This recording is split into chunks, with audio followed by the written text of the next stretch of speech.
Hello friends, എല്ലാവർക്കും learning വിത്ത് അഹാനി എന്ന YouTube ചാനലിലേക്ക് സ്വാഗതം. അപ്പോൾ നമ്മൾ ഇന്ന് നോക്കാൻ പോകുന്നത് 8ാം ക്ലാസ്സിലെ ബയോളജിയിലെ ഫസ്റ്റ് ചാപ്റ്ററാണ്. ചാപ്റ്ററിൻ്റെ പേരറിയാലോ, let's cultivate and reap goodness. നട്ടു നനയ്ക്കാം, നന്മകൾ കൊയ്യാം. അതിൽ ഫസ്റ്റ് വൺ നമുക്ക് പഠിക്കേണ്ടത് സ്പേസ് ലിമിറ്റേഷൻസ് മറികടക്കാൻ, സ്ഥലപരിമിതി മറികടക്കാനുള്ള 6 മാർഗങ്ങളെ പറ്റിയിട്ടാണ്. പിക്ചർ സഹിതം ടെക്സ്റ്റ് ബുക്കിൽ കൊടുത്തിട്ടുണ്ട്. First one sack farming, then aquaponics, pet bottle farming, vertical farming, pot cultivation and terrace farming. Sack farming എന്ന് പറഞ്ഞാൽ ചാക്കിലെ കൃഷി. അക്വാപോണിക്സ് വാട്ടറിലുള്ള കൃഷി രീതിയാണ്. പെറ്റ് ബോട്ടിൽ ഫാമിംഗ് നമ്മൾ വേണ്ടാതെ വലിച്ചെറിയുന്ന ബോട്ടിൽസിൽ കൃഷി ചെയ്യാം. വെർട്ടിക്കൽ ഫാമിംഗ്, പോട്ട് കൾട്ടിവേഷൻ ചെടിച്ചട്ടിയിലെ കൃഷി. ടെറസ് ഫാമിംഗ് ടെറസിലെ കൃഷി. ഇതിൽ നമുക്ക് പരിചയമില്ലാത്ത 2 എന്ന് പറയുന്നത് അക്വാപോണിക്സും വെർട്ടിക്കൽ ഫാമിങ്ങും ആണല്ലേ. അത് അഡ്വാൻസ്ഡ് ആയിട്ടുള്ള ഇപ്പോൾ വന്നിട്ടുള്ള ഒരു ടെക്നോളജിയാണ് ഇത് രണ്ടും, അക്വാപോണിക്സും വെർട്ടിക്കൽ ഫാമിങ്ങും. ഇതിൽ വെർട്ടിക്കൽ ഫാമിംഗ് നമുക്ക് ഡീറ്റെയിൽഡ് ആയിട്ട് പഠിക്കാനുണ്ട്. അത് വളരെയധികം ഇമ്പോർട്ടൻറ്റുമാണ് എക്സാമിന്. പിന്നെ അക്വാപോണിക്സ് വാട്ടറിലുള്ള കൃഷി രീതിയാണ്. അതിപ്പോൾ ഡീറ്റെയിൽഡ് ആയിട്ട് പഠിക്കാൻ ഈ ക്ലാസ്സിലില്ല. വരുന്ന ക്ലാസ്സുകളിലൊക്കെ നമ്മളത് പഠിക്കും. ഓക്കെ, അപ്പോൾ ബാക്കിയെല്ലാം നമുക്ക് ഫെമിലിയർ ആണല്ലോ. ബാക്കിയുള്ള സാക്ക് ഫാമിങ്ങും പെറ്റ് ബോട്ടിൽ ഫാമിങ്ങും പോട്ട് കൾട്ടിവേഷനും ടെറസ് ഫാമിങ്ങും ഒക്കെ നമുക്ക് ഫെമിലിയർ ആണല്ലേ.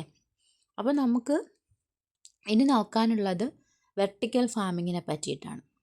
അത് ഇമ്പോർട്ടൻ്റ് ആണ്, എക്സാമിന് എപ്പോഴും ചോദിക്കും. അപ്പം നമുക്കത് പഠിക്കാം. അക്വാപോണിക്സ് ടെക്സ്റ്റിൽ ഡീറ്റെയിൽഡ് ആയിട്ട് തന്നിട്ടില്ല, എങ്കിലും നിങ്ങൾ അറിഞ്ഞിരിക്കുക. അക്വാ മീൻസ് അറിയാമല്ലോ, വാട്ടറാണ്. അക്വാപോണിക്സ് വെള്ളത്തിലുള്ള കൃഷിയാണ്, അതിന് സോയിലിൻ്റെ ആവശ്യമില്ല. ഓക്കെ, ഇതുപോലെ എയറോപോണിക്സ് ഒക്കെ ഇപ്പോൾ നിലവിലുണ്ട്. എയറോപോണിക്സ് എന്ന് പറയുമ്പോൾ എയറിലുള്ള കൃഷിയാണ്, സോയിലിൻ്റെ ആവശ്യം ഇല്ല. അപ്പോൾ നിങ്ങൾ ചോദിക്കും, എയറിൽ എങ്ങനെയാണ് കൃഷി ചെയ്യാൻ പറ്റുക? എയറിൽ കൃഷി ചെയ്യാൻ പറ്റും. അത് നമുക്ക് വേണ്ട പ്ലാന്റ് ന്യൂട്രിയൻസ് എല്ലാം മിസ്റ്റായിട്ട് സ്പ്രേ ചെയ്ത് നമുക്ക് ചെടികളിൽ എത്തിക്കാം.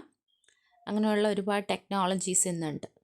ഓക്കെ, അപ്പോൾ നമുക്ക് വെർട്ടിക്കൽ ഫാമിംഗ് ഡീറ്റെയിൽഡ് ആയിട്ട് നോക്കാം. അപ്പോൾ നമ്മളിനി പഠിക്കാൻ പോകുന്നത് വെർട്ടിക്കൽ ഫാമിംഗ് ആണ്. വെർട്ടിക്കൽ ഫാമിംഗ് എന്ന് പറയുന്നത് ഒരു ഇന്നോവേറ്റീവ് അഗ്രികൾച്ചറൽ മെത്തേഡാണ്. അവിടെ ക്രോപ്സ് എങ്ങനെയാണ് വളരുന്നത്? വെർട്ടിക്കലി സ്റ്റോക്ക്ഡ് ലെയേഴ്സ് ആയിട്ടാണ്. നമുക്കറിയാമല്ലേ, വെർട്ടിക്കലും ഹൊറിസോണ്ടലും എല്ലാം നമ്മൾ പഠിച്ചിട്ടുള്ള കാര്യങ്ങളാണല്ലേ. ഇപ്പോൾ വെർട്ടിക്കൽ ഫാമിംഗ് എന്ന് പറഞ്ഞു കഴിഞ്ഞാൽ വെർട്ടിക്കലി സ്റ്റോക്ക്ഡ് ലെയേഴ്സ് ആയിട്ട് ക്രോപ്സിനെ വളർത്തുന്ന രീതിയാണ്. A key feature of vertical farming is that it utilizes the possibilities of hydroponics and aeroponics.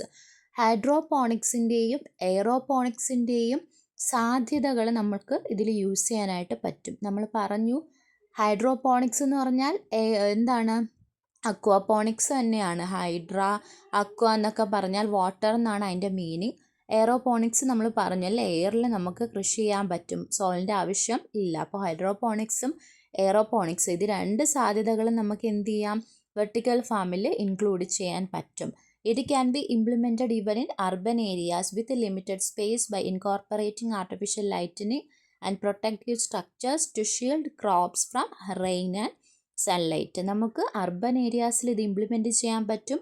അതുപോലെ ആർട്ടിഫിഷ്യൽ ലൈറ്റനിങ്ങും പ്രൊട്ടക്റ്റീവ് സ്ട്രക്ചേഴ്സൊക്കെ ഇൻകോർപ്പറേറ്റ് ചെയ്തുകൊണ്ട് നമുക്ക് ക്രോപ്സിനെ റെയിനിൽ നിന്നും സൺലൈറ്റിൽ നിന്നും എന്ത് ചെയ്യാം? പ്രൊട്ടക്റ്റ് ചെയ്യാനായിട്ട് കഴിയും. Okay, farming can be carried out independent of climatic conditions, making it A significant advantage of this method.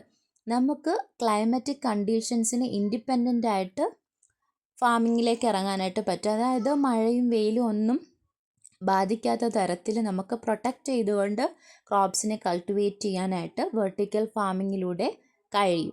Okay, അപ്പോൾ വെർട്ടിക്കൽ ഫാമിംഗ് വളരെ ഇമ്പോർട്ടൻറ്റ് ടോപ്പിക്കാണ്. ഇത്രയേ ഉള്ളൂ. അതൊരു ഇന്നോവേറ്റീവ് അഗ്രികൾച്ചറൽ മെത്തേഡാണ്. അവിടെ ക്രോപ്സിനെ വെർട്ടിക്കലി സ്റ്റോക്ക്ഡ് ലെയേഴ്സായിട്ട് കൃഷി ചെയ്യാൻ പറ്റും. അതുപോലെ ഇതെന്ത് ചെയ്യുന്നുണ്ട്, പോസിബിലിറ്റീസ് ഓഫ് ഹൈഡ്രോപോണിക്സും എയറോപോണിക്സും യൂട്ടിലൈസ് ചെയ്യുന്നുണ്ട്. അതുപോലെ ഇത് നമുക്ക് അർബൻ ഏരിയാസിൽ ഇംപ്ലിമെൻറ്റ് ചെയ്യാൻ പറ്റും. അവിടെ ആർട്ടിഫിഷ്യൽ ലൈറ്റനിങ്ങും പ്രൊട്ടക്റ്റീവ് സ്ട്രക്ചേഴ്സ് എല്ലാം ഇൻകോർപ്പറേറ്റ് ചെയ്ത് മഴയിൽ നിന്നും വെയിലിൽ നിന്നും ക്രോപ്സിനെ സംരക്ഷിക്കാൻ പറ്റും. അതുപോലെ ക്ലൈമറ്റിക് കണ്ടീഷൻസിന് ഇൻഡിപെൻഡൻ്റ് ആയിട്ട് നമുക്ക് കൃഷി ചെയ്യാനും പറ്റും. ഓക്കെ ആണോ? അപ്പോൾ ഫസ്റ്റ് പാർട്ടിൽ നമ്മൾ സ്പേസ് ലിമിറ്റേഷൻസ് മറികടക്കാനുള്ള മാർഗ്ഗങ്ങൾ പറഞ്ഞു, 6 മെത്തേഡ്സ്. അതിലൊന്നാണ് വെർട്ടിക്കൽ ഫാമിംഗ്. അത് നമ്മളിപ്പോൾ ഡീറ്റെയിൽഡ് ആയിട്ട് പറഞ്ഞു, ഫിഗർ കൊടുത്തിട്ടുണ്ട്, കണ്ടല്ലോ. അപ്പോൾ ഇത് ഇമ്പോർട്ടൻറ്റ് ടോപ്പിക്കാണ് കേട്ടോ. നിങ്ങൾ നന്നായിട്ട് പഠിക്കുക. ഡൗട്ട് എന്തെങ്കിലും ഉണ്ടെങ്കിൽ കമൻറ്റ് സെക്ഷനിൽ കമൻറ്റ് ചെയ്യുക. വീഡിയോ ഇഷ്ടമായിട്ടുണ്ടെങ്കിൽ ലൈക്ക് ചെയ്യുക. ഈ വീഡിയോ നിങ്ങളുടെ ഫ്രണ്ട്സിനും കൂടെ ഒന്ന് ഷെയർ ചെയ്യുക. ഈ ചാനലിനെ ഒന്ന് സബ്സ്ക്രൈബ് ചെയ്ത് സപ്പോർട്ടും കൂടെ ചെയ്യുക. ഓക്കെ, അപ്പോൾ അടുത്ത ക്ലാസ്സിൽ നമുക്ക് വീണ്ടും കാണാം. Okay, bye bye.